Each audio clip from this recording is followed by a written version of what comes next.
తల్లోజు ఆచారాన్ని విమర్శించే ముందు నీ స్థాయి ఏంటో గుర్తుంచుకో అంటూ రంగారెడ్డి జిల్లా కల్వకుర్తి మాజీ సర్పంచ్ బృంగి ఆనంద్ కుమార్ ఆచారిపై బీజేపీ రాష్ట్ర కౌన్సిల్ మెంబర్ దుర్గా ప్రసాద్ మండిపడ్డారు. ఈ మేరకు కల్వకుర్తి పట్టణంలోని బీజేపీ పార్టీ కార్యాలయంలో ఆయన మీడియాతో మాట్లాడుతూ మోసపూరితమైన వాగ్దానాలతో గద్దెనెక్కిన కాంగ్రెస్ పార్టీ ఇప్పటికైనా ఎన్నికల మేనిఫెస్టోలో ఇచ్చిన హామీలను అమలు చేయాలని ఈ నెల 6వ తారీఖు నాడు పెద్ద ఎత్తున కల్వకుర్తి పట్టణంలో తల్లోజు ఆచారి ఆధ్వర్యంలో బీజేపీ శ్రేణులు ర్యాలీ నిర్వహించగా ఈ సందర్భంగా స్థానిక మాజీ సర్పంచ్ బృంగి ఆనంద్ కుమార్ ఆచార్ని ఉద్దేశించి కొన్ని వ్యాఖ్యలు చేయడం జరిగిందన్నారు. దానిపై స్పందించిన ఆనంద్ కుమార్ తల్లోజు ఆచారిపై విమర్శలు గుర్తించగా ఆనంద్ కుమార్ వ్యాఖ్యలను ఖండిస్తూ బీజేపీ రాష్ట్ర కౌన్సిల్ మెంబర్ దుర్గా ప్రసాద్ ఆచార్ని విమర్శించే స్థాయి నీకు లేదంటూ ఎద్దేవా చేశారు.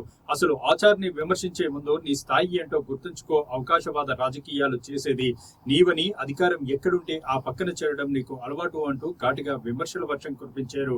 40 సంవత్సరాలు బీజేపీ పార్టీని నమ్ముకున్న నాయకుడు తల్లోజు ఆచారి అని 6 సార్లు ఎమ్మెల్యేగా ఓడిపోయినా ఓట్ల శాతం పెంచుకుంటూ వచ్చిన ఆచారి గురించి నీవు మాట్లాడే ముందు నీవు ఎన్నిసార్లు ఓడిపోయావో నీకు గుర్తుందా అంటూ హెచ్చరించారు. మరోసారి బీజేపీ నాయకులను విమర్శించే సాహసం చేయొద్దని హితవు పలికారు. ఈ కార్యక్రమంలో బీజేపీ నాయకులు, కార్యకర్తలు తదితరులు పాల్గొన్నారు. రేవంత్ రెడ్డి గారి ఎన్నికల హామీలు 6 గ్యారంటీలు 60 పథకాల పేరుతోటి ప్రజలను వచ్చించి మోసపుచ్చి మరి ఇచ్చిన హామీలను నెరవేర్చలేదు అని చెప్పి మేము భారతీయ జనతా పార్టీ ప్రియతమ నేత తల్లోజు ఆచారి గారు 2 సంవత్సరాలు వెయిట్ చేసిన అనంతరం ప్రజల కష్టసుఖాల్లో అలుపెరగని పోరాటం చేస్తూ మరి వారి సమస్యలను ఎప్పటికప్పుడు ప్రభుత్వం దృష్టికి తీసుకువెళ్లే విధంగా అనేక ఉద్యమాలకు నాయకత్వం వహించిన ఘనత ఆచారి గారు.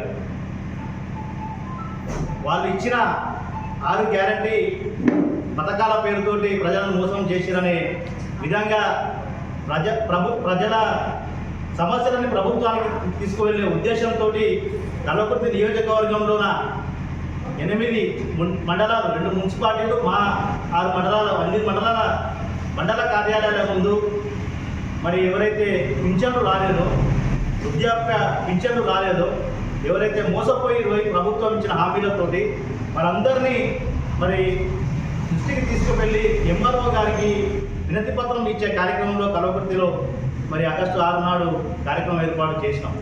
మీరు ఇచ్చిన కసిరెడ్డి నారాయణ రెడ్డి గారి మేనిఫెస్టో ప్రణాళిక కల్వకుర్తి అభివృద్ధి, కాంగ్రెస్ గ్యారంటీ, కాంగ్రెస్ పార్టీ హామీలు, మీరు ఇచ్చిన హామీలనే మేము ప్రభుత్వం దృష్టికి తీసుకువెళ్ళే విధంగా మరి ఎంఆర్ఓ గారికి వినతి పత్రం అతని రూపకంగా ఇవ్వాల్సిన అవసరం తీసుకొచ్చిన ఘనత మీ పార్టీ, మీ కాంగ్రెస్ పార్టీ ప్రభుత్వాన్ని.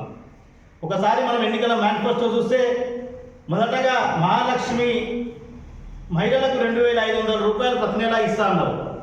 ఇంతవరకు వచ్చిందా? ఏ ఒక్క మహిళ కన్నా, మీరు ఏ కుటుంబానికన్నా 2,500 రూపాయలు వచ్చినాయా?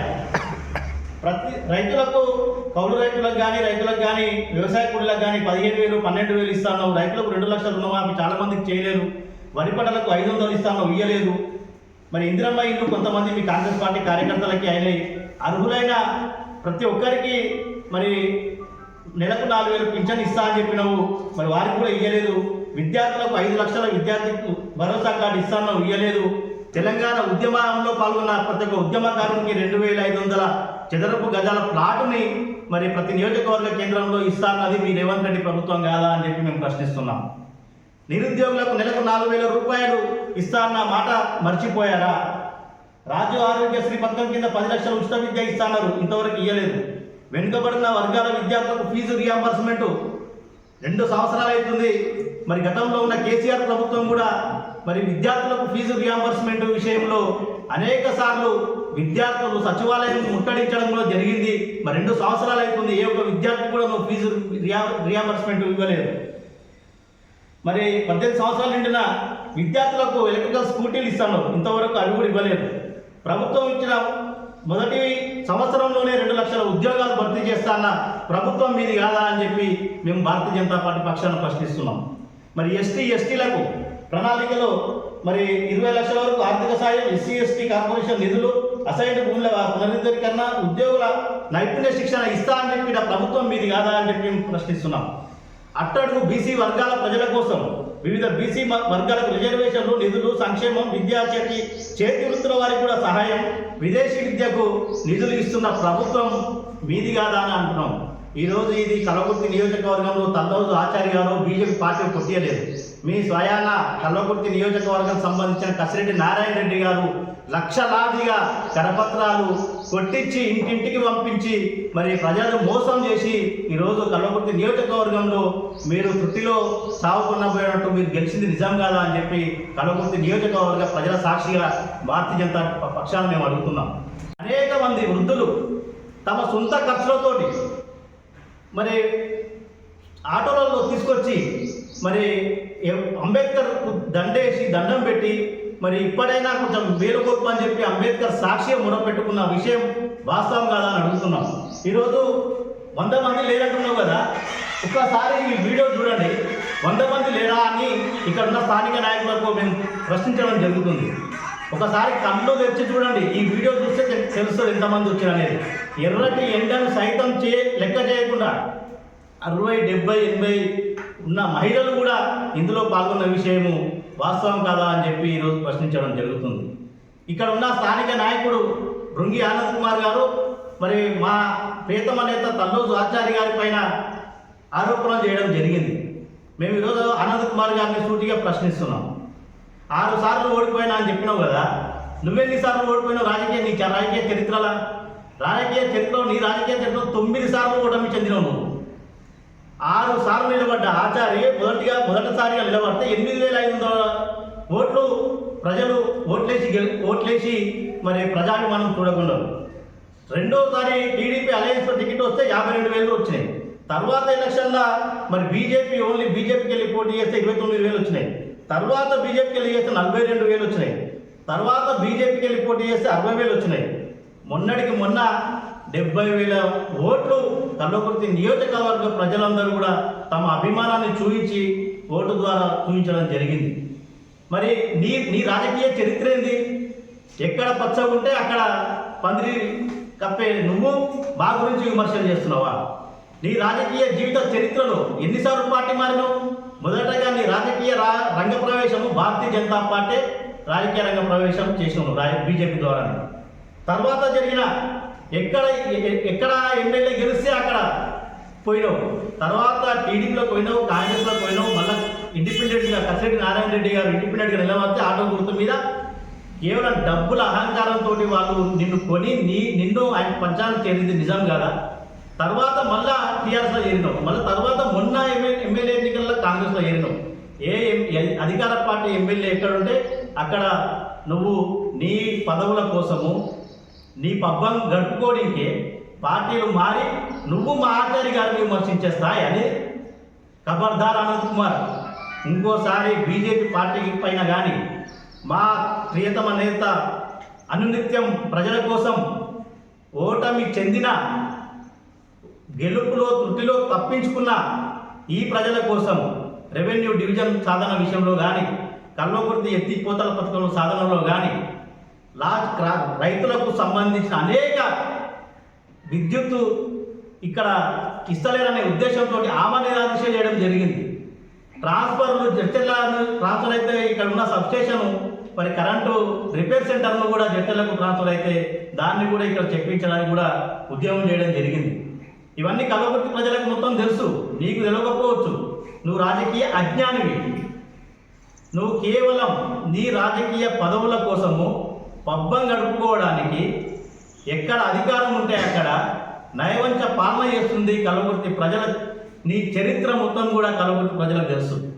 నీ పక్కన ఉన్న నీ కార్యకర్తలే ఈరోజు స్వయాన మాలాంటి నాయకులకు చెప్తున్నారు, ఈసారి భృంగి ఆనంద్ కుమార్ను కల్వకుర్తిలో మేము ఓడగొడుతున్నాం అని. గత కౌన్సిలర్గా నువ్వు ఓడిపోయినావు, అంతకుముందు సర్పంచ్ ఓడిపోయినావు.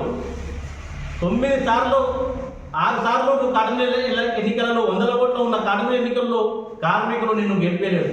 అదే మా ప్రియతమ నేత ఆచార్య గారిని 18 సంవత్సరాలు అవుతుంది ఏకగ్రీవంగా కాటమీద ఎన్నికల్లో గెలిపించడం జరుగుతుంది ఏకగ్రీవంగా. అలాంటి వ్యక్తిని పట్టుకొని నువ్వు అనవసరమైన నిందారోపణలు చేస్తున్నావు.